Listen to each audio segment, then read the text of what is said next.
Hello friends, this video on atom and molecules part 4 is brought to you by examfear.com.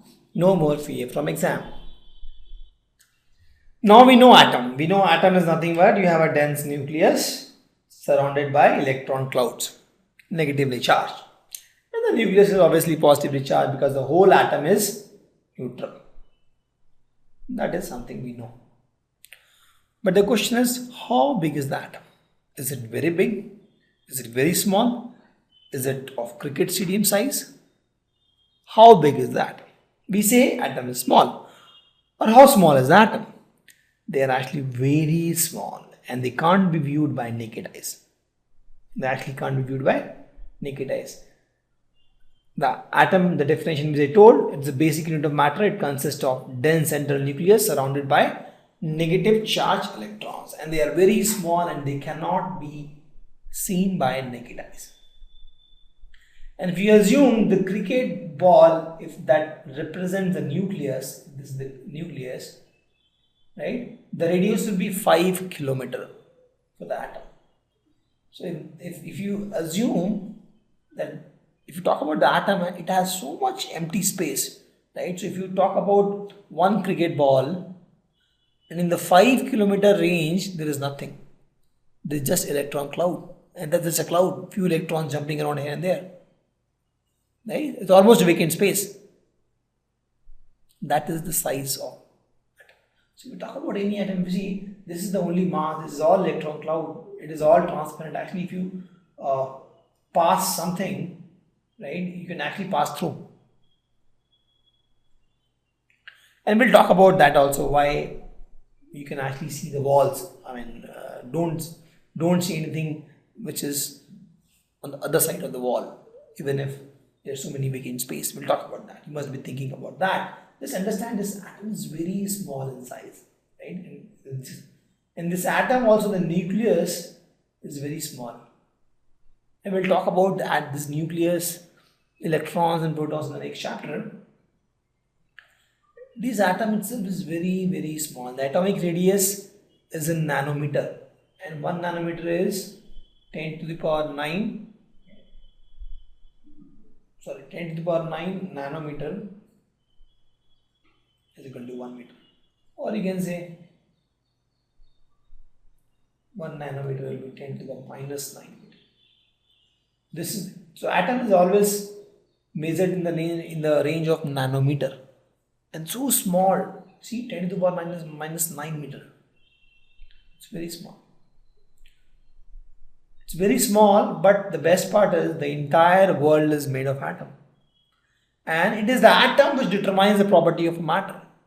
It is the atom which tells whether it is a sodium, or it is a gold, or it's aluminium, or it's platinum, or silver, or iron, all these, or wood, anything we see.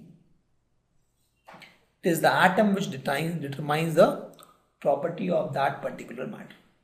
So very tiny in size but very powerful role, because this is something which gives property to a given matter. Right? It decides whether a particular matter will be conducting, non-conducting, it will be malleable, ductile, it will be reactive, non-reactive, it should have shiny surface, what will be the hardness, everything will be actually decided by this particular atom and the way they are bonded. Right? So actually atom and the way they are bonded, right, this two things determines the whole property of a given matter. All the properties of a given matter can actually be explained by these which you study in higher classes. Just understand these atoms are very, very small in size, very, very small in size. And it is so small that it is measured in the nanometer range. It cannot be seen with the naked eye. You can't see with the naked eyes. Right? If you take 1 grain of salt, right? You take one grain of salt. 1 grain of salt will actually have, or 1 grain of salt crystal will have millions of atoms. Understand the size now. 1 grain of salt will have millions of atoms. So at this size we are talking about very, very small size, very, very small size, can't be visible with the naked eyes. Okay, still very powerful, and that's why we are studying about it, because this is the atom which actually decide the physical and the chemical properties of a given matter. Okay. So then the next question which I told you was, if the atom is so small and they have so much distance, right? They're this small, first thing. Second thing, they're almost hollow.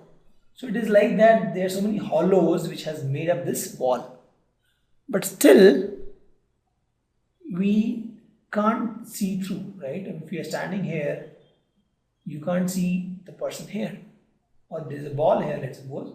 You'll not be able to see the ball. It's on the other side. Why so? If there is so much space, right? Because this is how the atom is, right? If you talk about, if you keep on putting atoms together, these red ones are the only solid space. Others are all vacant, right? If this red one is the cricket ball, and then this length is 5 kilometers, that is the distance I'm talking about in a particular atom, still you'll not be able to see. Why? So this is an example. This is a net. So many space. But can a cat pass through? No. Same example, right? Similar example. These are all, let's suppose, nucleus of the atom, then there's so many empty space, still the cat will not be able to pass through. But the ant will be able to pass through. Same thing, the light is like a cat. Still, even if there is so many space, the light will not be able to pass through. The light itself has some, what you call, dimensions. Right? It is a way, we'll study about those things later. Just if you're not understanding this slide, you can ignore this as well. This is just to give you a scientific feeling of why we don't see something which is behind the wall, even if the wall actually, from the scientific perspective, it's all hollow space, something like this. So a good example was, cat cannot pass through. Similarly, cat is a light and light cannot pass through. So for cat, anyway, even if something is there, cat will not be able to reach. Same thing, the light will not be able to pass. The light will not be able to pass through. Come back. But some rays, if you see, the mobile tower rays or some rays will actually be able to pass through these walls as well. X-rays and other kind of rays. We'll talk about those things later. Okay. So the question was, the atom is so small, why it is significant?